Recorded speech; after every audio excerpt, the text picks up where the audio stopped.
So, look, I'll finish up there because I've got the real star standing beside me, my wife Elissa, and I might hand the lectern over to her. So thank you.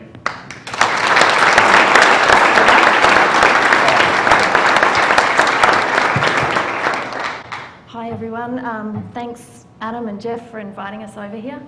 Our story is probably a little bit different than other stories you might hear, but I'll actually start at the start. Well, you'll see the first slide will come up. Steve and I have 5 children. They range from almost 20 down to 11. And I'll go back through, when they come up I'll introduce you to them, but I'll go back, here we go actually. Okay, the eldest one is Sam beside me, then Billy, so Sam's now almost 20, Billy's 18, Sunita's 16, Charlie is 13 and Freddie is 11. So I think they're very beautiful. I'll go back to a little bit, Steve said he was he went down to the Brisbane Broncos at 17. Steve and I come from the same small country town. It's a town about 3 hours northwest of Brisbane. It's called Mergen. My parents were farmers in Mergen. We lived about 15 minutes out of town, and Steve was a townie. He lived in town. So our paths didn't cross until about grade 8, and on parade he used to stand in front of me, and I thought he was pretty cute, like every other girl in Mergen High, but I just kept my mouth shut. But in about grade 11, he came chasing me. So I had all the power. So from about halfway through grade 11, Steve and I started going out, and we haven't stopped. I actually left school halfway through grade 11, so that's probably why it lasted. I went and did a hairdressing apprenticeship in Mergen, and Steve finished year 12. When he came down to the Brisbane Broncos, my parents wouldn't allow me to move down to Brisbane. I had an apprenticeship that lasted 4 years. So Steve went down, and Steve found it very hard being away from his family and me. We used to see each other every second weekend. I'd travel down to Brisbane. And then finally I went down when I was 18 and lived with my auntie for a while. My parents wouldn't allow us to live together until there was some commitment, which pushed us into getting engaged at 18. We wanted to. So if you're engaged, you may as well get married. So we got married at 19. Look, we were happy to get married. Then we thought we'd always be together. So, let's do it and have a longer. We've been married 22 years now. Steve spoke about having his best playing career of his year in 92. They won the State of Origin, the Premiership, the World Cup, the World Club Challenge, came back and we had our first son, Sam. And then he was diagnosed in early 93 with type 1 diabetes. So our first question was, what risk do the children have? And we were told that they had 5% chance of being diagnosed. So that was, okay, we put that aside, that's okay. We went on to have another 2 children. I ended up with Graves' disease then, about 6 months after my third child was born, my daughter. And I just managed that with tablets. Now that autoimmune disease came from 2 of my uncles. 2 of my uncles had type 1 diabetes. So there was a lot of autoimmune in the family. There was another cousin with Graves' disease, there was some with celiac, things like that. So we asked the doctors again, what's the risk of the children? They told us 5% chance, so we put that out of our mind. In 99 we had Charlie, and then we went to England. Steve played there for 2 years. We had Freddie in 2001 over there, then came back to Australia. And everything was going great. Started our life back, started kids at school.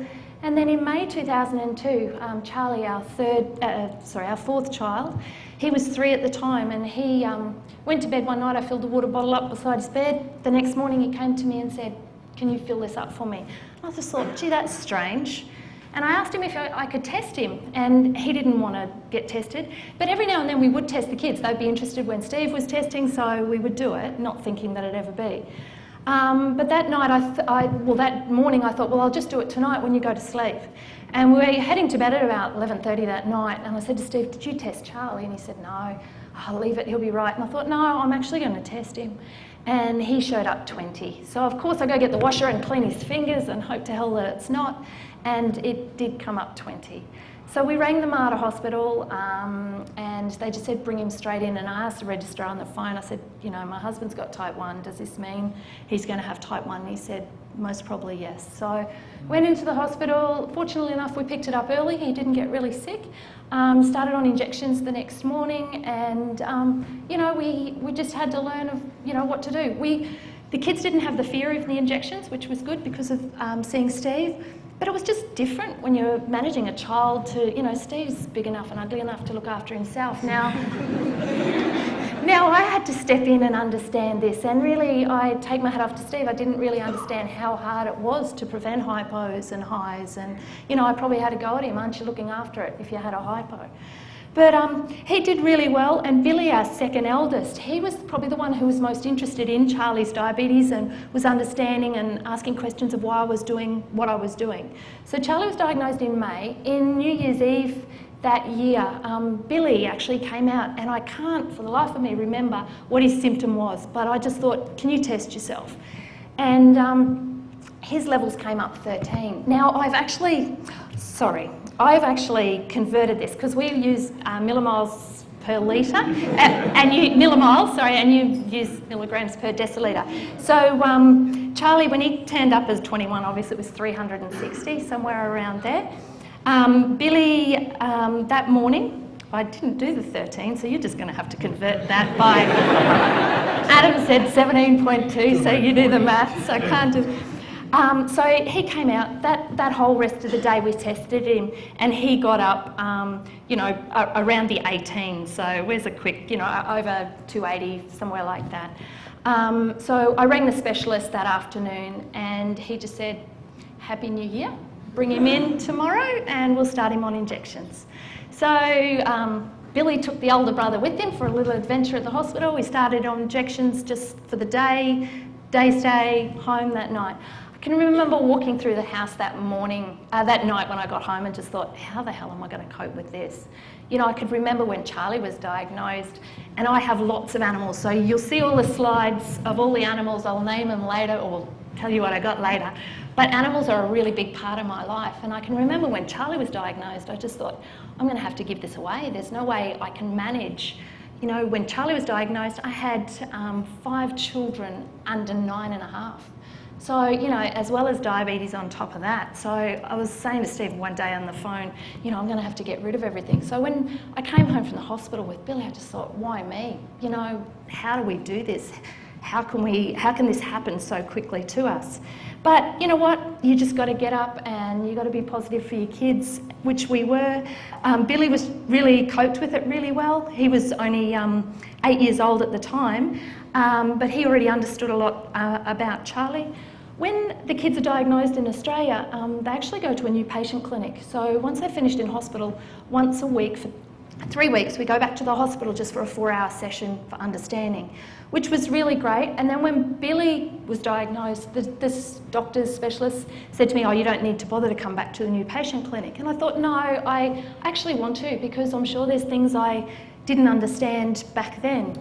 And I did, and it really helped me understand the GI of food and, you know, how that worked with the long-acting, short-acting insulin. It just gave me the confidence to start adjusting their injections to what suited them.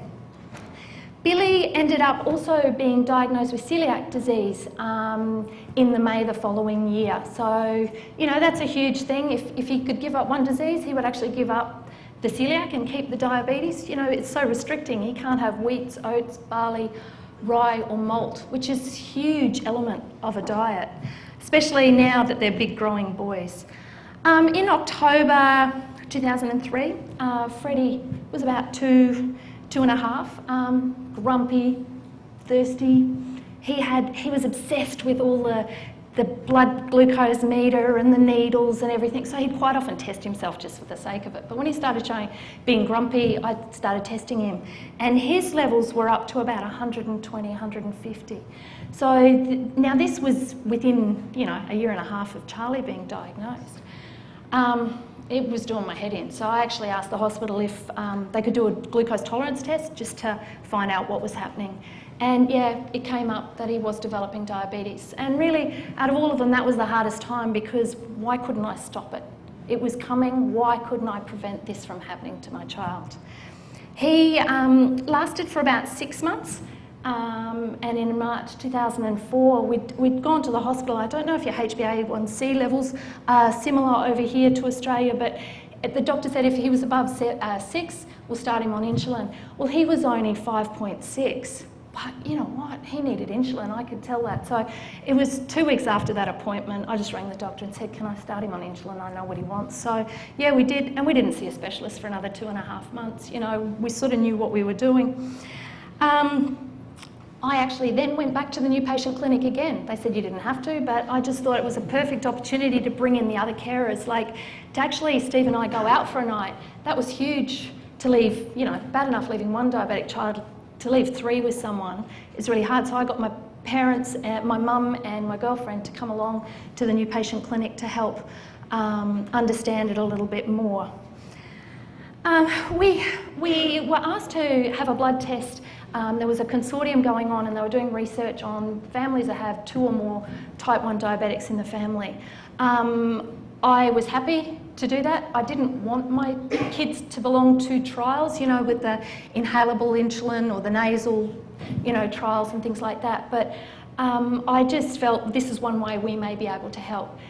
When we had that blood test, we could have found out whether the other 2 children were at risk. I didn't want to know. I thought we can fix, you know, we can treat it when it happens, but I didn't want that sitting in the back of my head for the whole of my life. So we went on, you know, 3 kids diagnosed under 2 years. All we tried to do is to be positive. You know, what I taught my kids and how positive I is how they're going to live the rest of their life. So they're going to know no different. We don't blame anything on diabetes. We don't stop the kids from doing anything. And, you know, even to the fact of, you know, if they want a piece of cake, we'll actually say to the kids, yeah, you can have a piece of cake, but you'll need a needle and a piece of cake. Which do you want? Cake and needle, or no cake? And a 3-year-old will take cake and needle every time.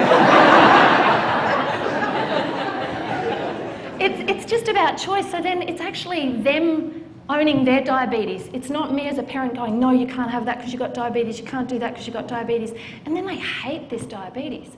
And, you know, sometimes you might go, no, you can't have that. But you're not going to put the diabetes on the end of it. You know, you can't have that because I say I'm the mum and, yeah, it's not appropriate at this time. They're challenging me now, though. Obviously, it's just about organisation in our family, and that's huge, and that's something that, you know, has progressed. You'll see a couple of the photos, and this is apt, very appropriate, this came up now. When I had 3 young children sitting at the kitchen bench, dinner time, bad enough testing them, let alone saying go wash your hands beforehand. So what I actually did was actually got some little Chuck's cloths, like washing up cloths, and chopped them up, and I put them in a little pill box. So whenever I tested, this would sit in their tester case, so I could just get a little cloth out, wipe their finger and test them. So what I actually found, sometimes we would actually get incorrect readings. We got a call from the daycare centre one time, and the kids were, you know, about 300, I think, milligrams.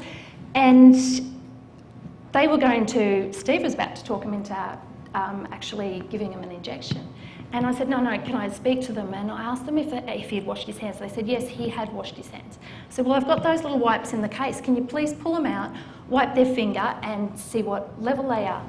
And it actually came down to a 13, which, where have I written somewhere close to a 13? I don't know. Can you do the maths for me? 240. Okay, 240. So, you know, this is a 4-year-old child about to have a sleep at daycare. You know, if we'd given him an injection for that higher level, he may not have, well, the daycare teacher might have thought he was having a really long sleep, and he could have been, you know, in a coma, who knows. So it's really important to clean those fingers, and we've developed a company slowly with all the products, and you'll see the products up the back later.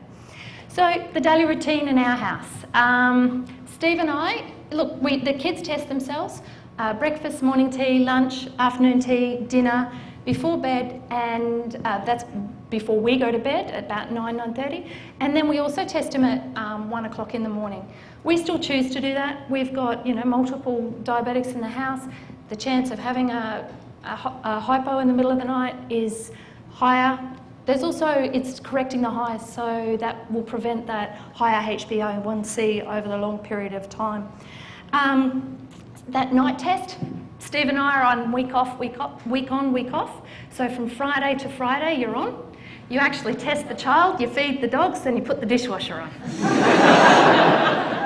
So it just means that if you're off, you can just get up and go to bed, and you just feel you have a bit of peace. So I actually went on Friday, then we left on Monday, and we go back on Sunday, and it's Steve's turn. I was just trying to think who was on with that. Yeah, it's yours. I sort of worked out in the early stages, I recorded a lot. So where the logbooks on the market just have a blood glucose level, there was a lot of things that affected that blood glucose level. So the time you test, the exercise you do, the food you eat, and the type of food. So what I did, I started recording, you know, the time we test, their blood glucose level, the food they've eaten, and I'd record, you know, whether it was a high GI food, low GI food. And I started working out how to correct them. If they were a bit high, I actually worked out, and sorry to look down all here to translate this, but I worked out that a half a unit would drop Billy, who is that little bit older one, around 50, and then for the younger boys, it dropped them around 70. So it meant that if they were sitting at a level of, say, 270, I would actually do the maths. So it's easier in Australia because we only got one digit. So a half a unit would drop Billy 3, a half a unit dropped the mini-men, we call the two younger boys the mini-men, that dropped them 4. So if they were 16, I'd drop them back down to a 12, and then I'd add the food on top of that. So I'd give them an extra unit and a half to bring them down, and then add the food onto there. So that really, I was in a way using injections like a pump. So during the day, if they wanted to have their cake and needle, you know, I'd see what level they were, I'd correct them a bit, then add the cake on top. So it really sort of helped manage them, and that's what gave them the flexibility to be able to eat whatever they wanted. You know, the hard part was when we had a sitter. Steve and I decided we want to go out, we could be out with friends. There was no drinking for me until I got that phone call from the sitter. So the sitter would ring me and say, okay, Charlie's, oh, can I do this in Australian? Can you all forgive me? Charlie's, you know, 7.9. And I'll say, okay, how active has he been? She'd tell me, okay, what's he going to eat? And she said, well, he's had mashed potato, he's had pasta, and he's having an apple. So then I'd have to add all of that up. I'd have to correct him if well, he didn't need really correcting, so I'd add the serves up, give him that. Okay, what's the next child? Okay, Billy's 16. You know, he's been sitting around all day. Okay, he's having, you know, 300 grams of pasta. So I'd have to add all that up. I'd have to correct him, add all that up, give him that. Okay, what's the next one? So it was a huge headspace. It was, you really had to keep your wits about you. There was no alcohol before the phone call, and you'd want alcohol after the phone call, except then you've got the night, you know, they'd test it at 9:30 at night, and then they'd ring you who's high, who's low, whatever. But it's all fun. You know, like I said before, whatever we do and whatever we teach our kids, like those tools, they learnt those, so they could actually correct themselves. They would know they need extra.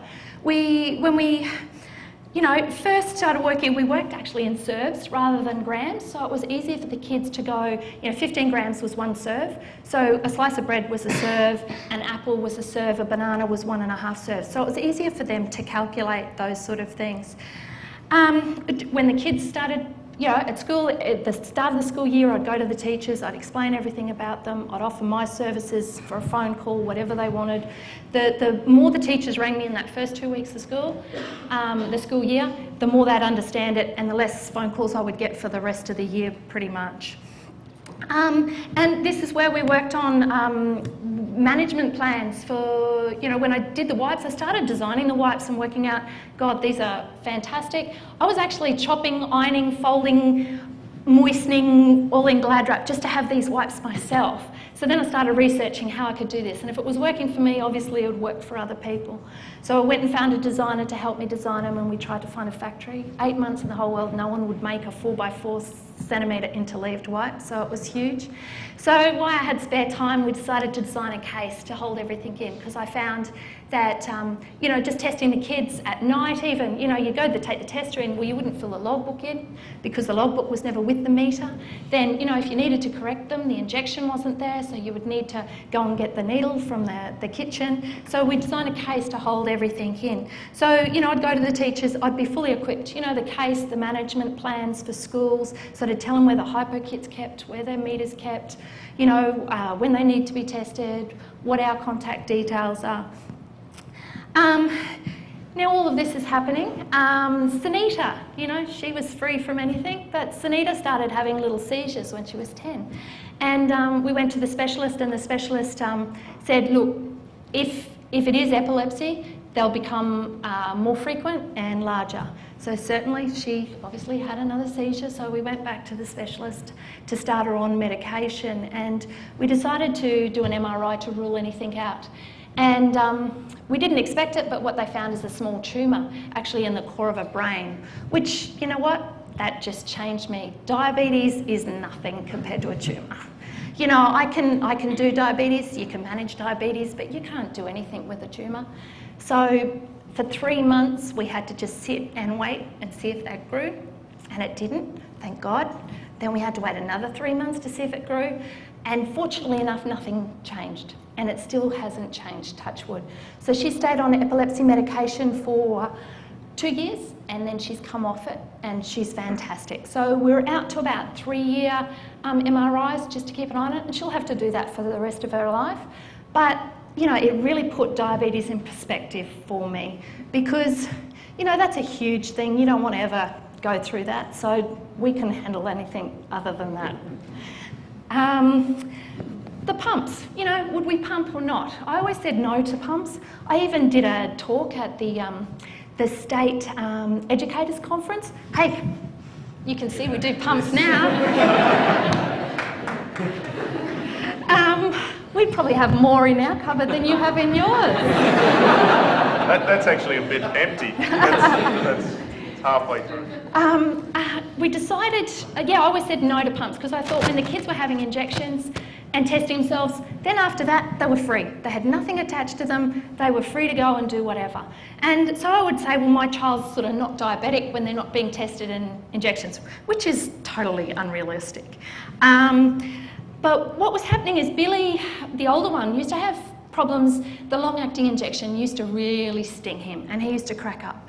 And it was my first year of running the business and going to a diabetes educators conference, where I met one of the Medtronic girls from Australia, Lou Rasmussen, and talking to Lou about the boys and, you know, the problems they were having.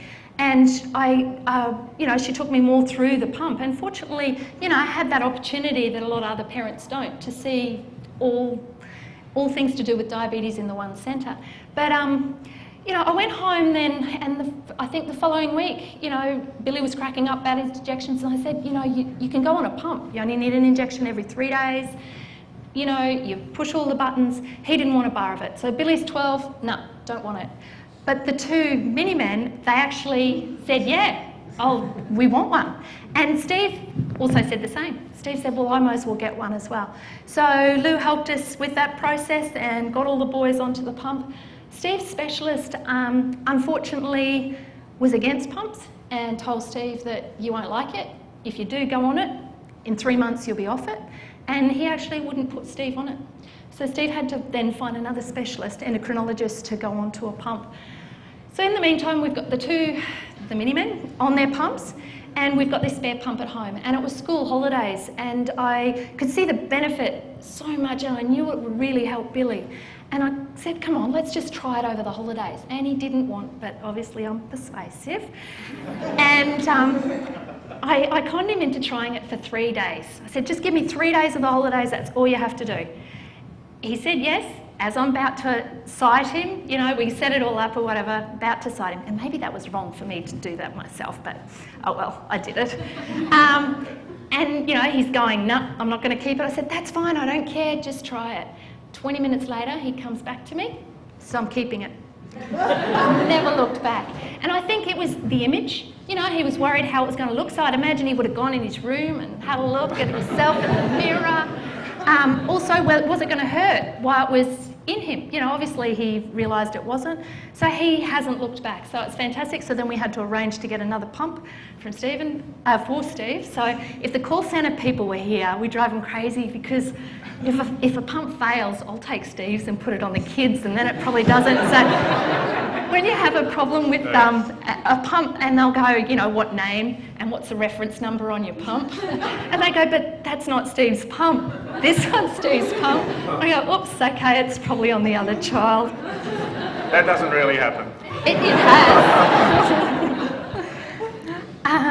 Okay, where am I up to? Okay, so the pump has really, you know, given me headspace back. You know, I don't have all those calculations. As I said, I was working needles like a pump. So, you know, this weight has lifted off my head without all those numbers floating around. It's just huge. One little comment, well, just to let you know, we're actually having 99 less injections for those 3 boys a week, which is huge. That's how many I was actually calculating each week. But one thing we actually chose to do is, like I said, we worked with serves. So when we first went on the pump, we went with serves, which I know a lot of educators like you to go into grams, but probably about 3 months after we were on the pump, we actually went to try the grams, and I worked out, whoa, this is going to be way too hard, because we had a 5-year-old and a 7-year-old on the pumps. So their maths is not great. Now, yours is already confusing because you're up into the hundreds, you know, at least our kids are, you know, working with, you know, 5.5 or 10 or whatever. But so the kids were actually pushing their buttons. You know, Freddie would do it at 5, I just let him go. You know, they started learning, they knew the serve straight away, so they knew an apple would, you know, be whatever, one serve.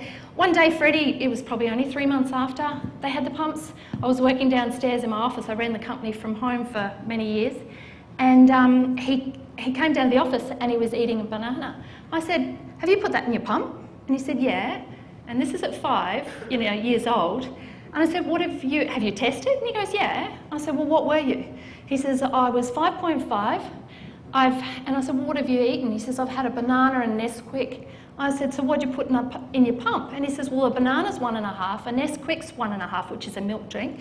And so I put 2.5 in the pump. And I thought, well, that's fantastic, Dal, that 1.5 and 1.5 is 3. But there's a 5-year-old trying to do maths. So it actually, you know, I taught him 1.5 and 1.5 is 3. He was right to go. So it actually gives them that ownership back if you're not around, even if they want to sneak food. You know, as long as they learn to put it in their pump, that's all you can hope for. Okay, so the other 2. One in 2007, one morning, Sunny came out to the table and she complained about some pain in the tummy or something like that. And then Sam, the oldest one, came out and he said the same thing, and Steve goes, hey, test yourselves, see what you are. And both of them are around the, you know, 140. So I thought, okay, this is the time. I'll ring the Mater Hospital for those test results we had 3 or 4 years ago and find out actually were they at risk at getting it.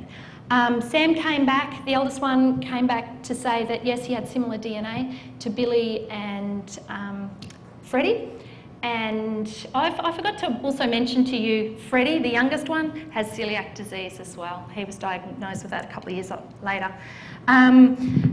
Yes, and then Charlie, Sunita had similar DNA to Charlie. So when Charlie was diagnosed, the first one to get diagnosed, the one in red there, he actually didn't have any antibodies where the others did. So Sunny didn't have any antibodies, but obviously that doesn't mean that they're not going to get it. So, you know, that's something we looked out for. Their levels didn't increase very quickly. You know, it would just stay around 8, it'd go up every now and then, it'd go back to normal. You know, during this time, the belts, the comfy pump belts, you saw them on the monitor before, but is that me? That's me. Oh. Sorry. What I found, the kids were wearing the Medtronic band, but they found it very hot and restricting. So I thought, I used to be a sewer and days gone by, so I got Lycra and clips and Velcro, and I can remember sitting you know, one night, and I thought, oh, surely I can make something, you know, that would be more comfortable. And I came up with the Comfy Pump band to fit all the kids. Sam, at the age of 17, in September '09, he had a really itchy skin. We'd taken him to the specialist, the doctor about it, couldn't find, tried all the washes, whatever. Eventually, we actually thought his levels were up to about 13 at this stage, and we started wondering, okay, this might be the diabetes. So we actually just started him on insulin, because why not? And he actually felt 100% better. Obviously, we took him to the specialist afterwards, but you know, he felt a lot better. He actually then went on the pump probably 2 months after he started on injections. He's still on a very low dose of insulin.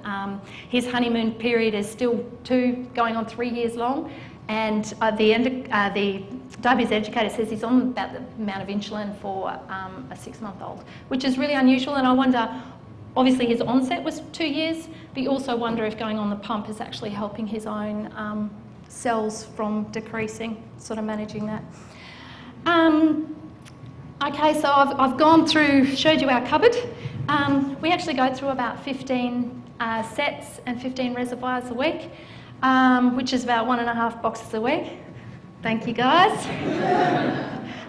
We test about 25 to 30 times a day, which is about 200 tests a week, which is 200 boxes of blood glucose tests, strips. You know, in our house we have 5 blood glucose meter cases, so you saw the cases on the board. We have 5 of those laying around. We also have spares. We have them at schools. We have them in cars. So our life, wherever you look, there's diabetes. And I took a slide off my presentation. I should have had it on here for today. We have a chessboard. One of the pawns are missing, and it's actually a needle tip. You know, your needle tips on your needles? That's the pawn, and I think it could only happen in the Renouf household. So just a little bit about the company. We actually sell, the company's called Diabete-ezy, and that's what we're trying to do, make living with diabetes easy. All of the products I've actually designed myself. We actually wholesale to pharmaceutical wholesalers in Australia. We sell to pharmacy, direct to pharmacy in Australia, and online direct to customers.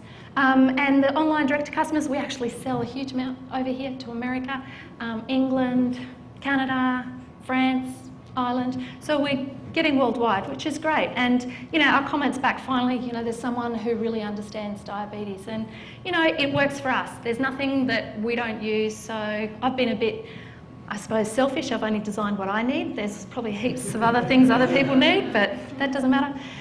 You might understand how I cope. I actually have a lovely farm. We live on 53 acres in Australia. Being that I grew up on a farm, I had pet pigs and pet sheep when I was a kid, even a pet kangaroo.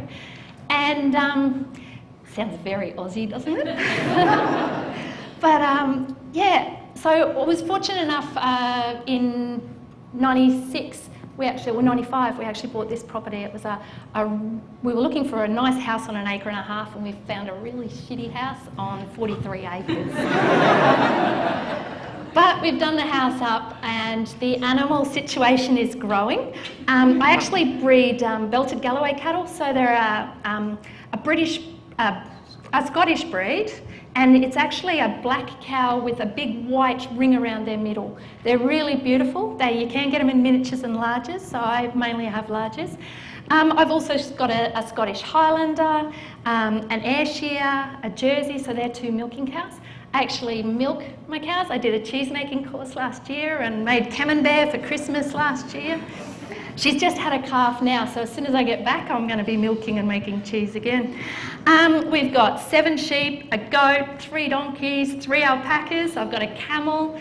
We've got about 14 chooks and 13 chickens at the moment. We've got 6 ducks, and we just had 12 ducklings born before I left. We've got 6 geese, so 5 of those are native to Tasmania. They're a Cape Barren goose. They're a beautiful goose. We've got 4 swans, 3 dogs, a cat, 2 native birds, and a pig. You know, like, okay, what I sorry, I'm just trying to think. I've got some ideas. They asked me if there was any ideas we could have, and I'd just like to go through this CGM. Have we tried the CGM? I would love to. I would love the kids to wear it all the time, but obviously the kids have their own minds and they feel that other sensor attached to them, they don't want that cumbersome thing. I can really see the benefit in it, and obviously with the new Veo pump, the automatic shut-off, the hypo shut-off, I think that's a fantastic feature. And if my kids were, if that was out when my kids were first diagnosed, they would have definitely been wearing it, because that's the major fear of any parent, is those night hypos. We were fortunate enough though to try them, and I didn't give the kids a choice. We just had a new pump upgrade at the start of this year, and we were given free sensors to use then, so I just told them they had to wear them. Charlie was very fortunate that his didn't attach properly, so he didn't have to wear his. So he was lucky, but it was good because so they were trialled on the 11-year-old and the 18-year-old. They both liked their features, and especially the 18-year-old thought it was really good. He's an apprentice carpenter, and he just found it really convenient at work that he didn't have to always test. He could just look at his levels and see what he was. But when I suggest that you wear it all the time, he doesn't want to. So as soon as you can get them all in one thing, we'll be customers.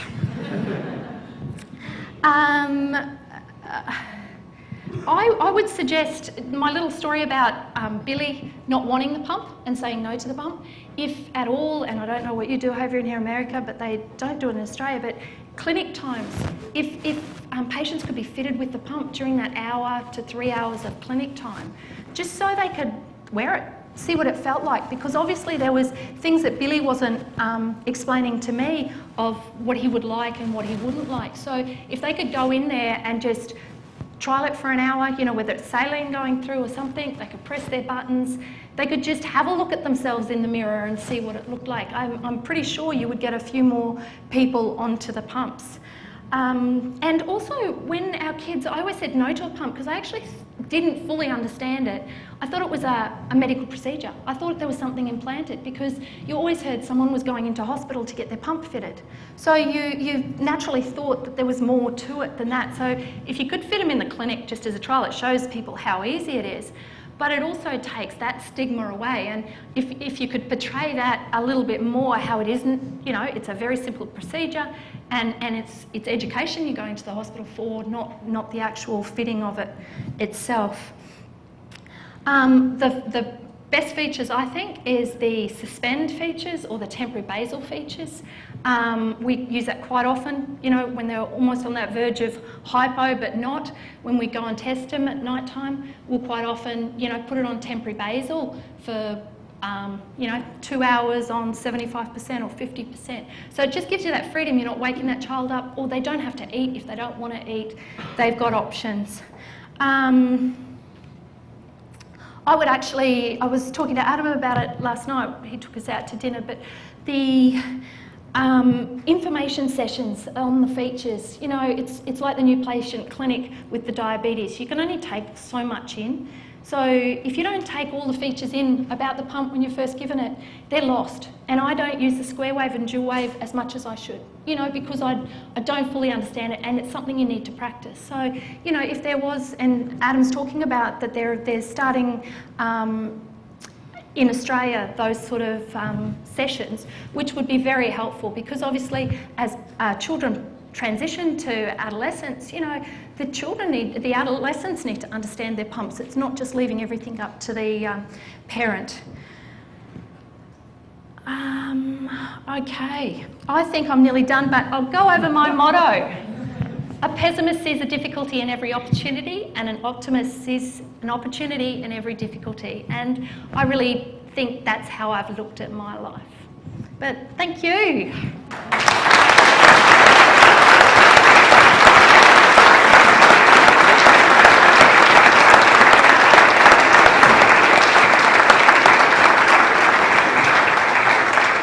Clap forever. All right.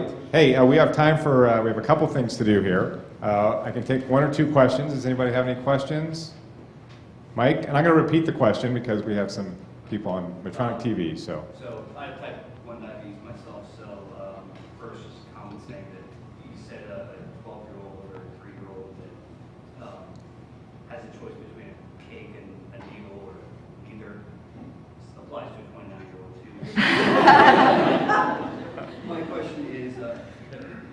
it seems you have a very active family and based on the farm. What do you all do with your pump when you go on hikes and swimming? So let me just repeat. So the question was about what do you do with your pump when you have a very active family? What do you do with the pump during these active times, hiking and things like that? We normally wear it all the time. Swimming, it's just taken off just before and placed in a bag. Quite often, the boys, obviously Steve's rugby league, the boys have grown up playing tackle. We'll be sitting at the dinner table and we'll say, have you put that in your pump? And they'll go, and they'll run outside, pick it up off the grass and come back in. We're a very robust household with the pump, and I think that's a good thing about it, because you'll see the kids are on the trampoline earlier, so they spend a bit of time on that. So you see them, and they do. The pump just goes down on the ground, and they'll come in later on, and they've forgotten about it sitting out in the grass. But hey, so that's what we find with the pump. It fits into their life. Yeah, it does. Great. Okay, hey, let's. There's another. Sorry. Another question in the back. I was just curious, Steve, I don't know if your wife spoke about any experience around CGM yourself and any comments that you have. Steve's personal experience with CGM is the question. Yeah, so when I did my pump changeover early in the year, I went on that for a little while, and I did like it, because it actually, for some reason, I don't know whether it sort of made my mind, but my control was dead set perfect with it, and I did enjoy it. I don't use it myself. It's probably for that reason that that's another thing attached to me, and so I don't wear it, but I have tried it, and I think it's a great thing. I really do, and it'd be good if it was in the one unit, and I'm sure you guys are looking at that. So. Yeah, great. Okay, so a couple other things here before I lose everything up here. There's a book about Steve right here. I have 3 copies, actually. So a little trivia question. All these things were mentioned, I think, during the talk. So first one that can answer, how many players on a rugby team? 13. Ooh. Right? You're supposed to wait, and then I would do this. Number of types of animals that live on the farm. Number of types. Well, raise your hand, I'll call.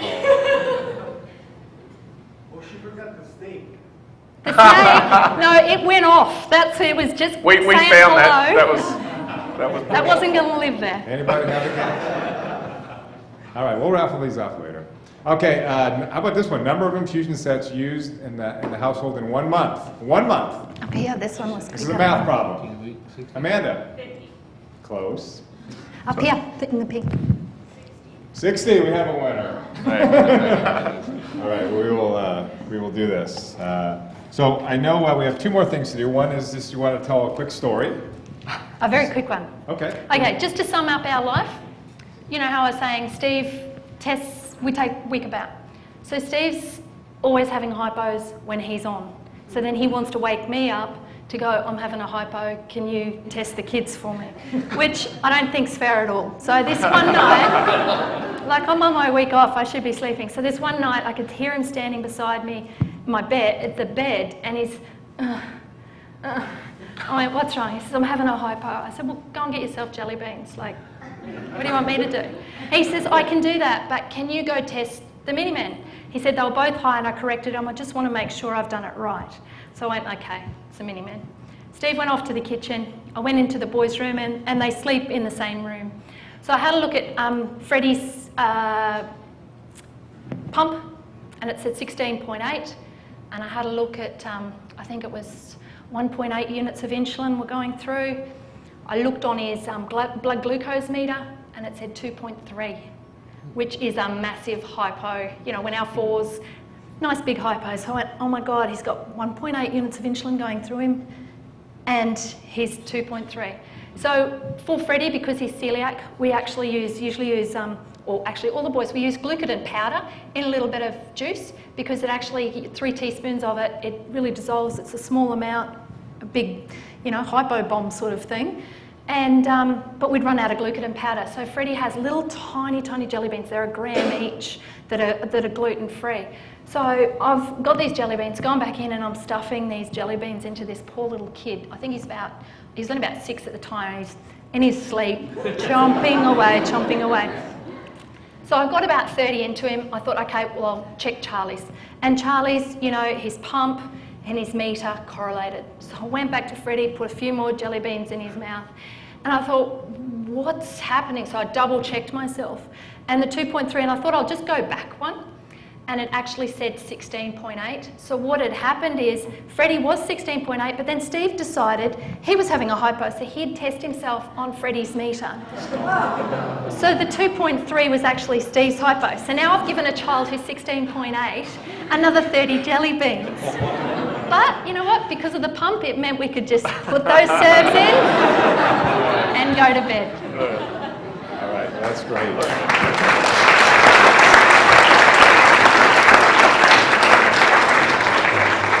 So just a couple other things, you know, one of the things we do, and they thought this was a little corny when I brought out the boomerang, but if you remember, one of the things we do on the customer experience is one of the symbols we use is a boomerang if we want customers to always come back. So before you guys leave, I want you to sign this for us and we'll put it up.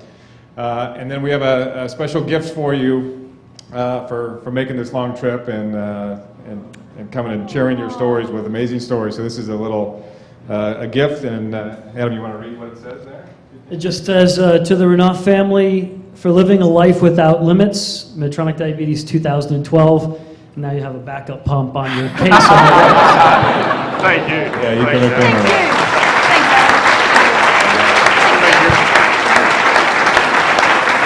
Okay, just a few housekeeping things. When things were going on, I got a message from San Antonio. Remember, I said earlier that USAA had the highest Net Promoter Score of any company. Jeff Ruiz texted me and said we just hired 2 people from there. So, good news. And also, these guys will be around if you want to introduce yourselves and talk to them. And then some of the materials that they sell about diabetes supplies is up on top, so you can take a look at that as well. And then one final announcement. I know there's a film crew here that's looking for testimonials for anybody who has diabetes and on the pump and wants to give a testimonial. Amy Markinson we're doing some testimonials today. So check with her. All right? So hey, thank you for coming to the forum. I hope you enjoyed it and have a good day.